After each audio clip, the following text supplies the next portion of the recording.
10वीच्या मित्रांनो, कालच्या theorem of areas of similar triangles या व्हिडिओमध्ये आपण साइडचा रेशो दिला असता एरियाचा रेशो कसा काढायचा हे शिकलोय. पण परीक्षेत जर उलट आलं तर म्हणजे काय मित्रांनो, एरिया जर दिला असेल आणि साइड आपल्याला काढायच्या असतील तर काय करणार? एरिया दिलाय तुम्हाला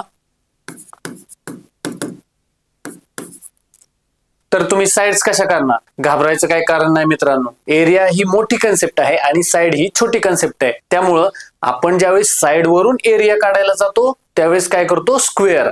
आता काय करायचंय? स्क्वेअर रूट घ्यायचंय. म्हणून 25 चं स्क्वेअर रूट 5 आणि 16 चं स्क्वेअर रूट 4. आला रेशो तुमचा 5:4. अशाच प्रकारचं एक गणित तुम्ही मला सोडवून दाखवायचंय.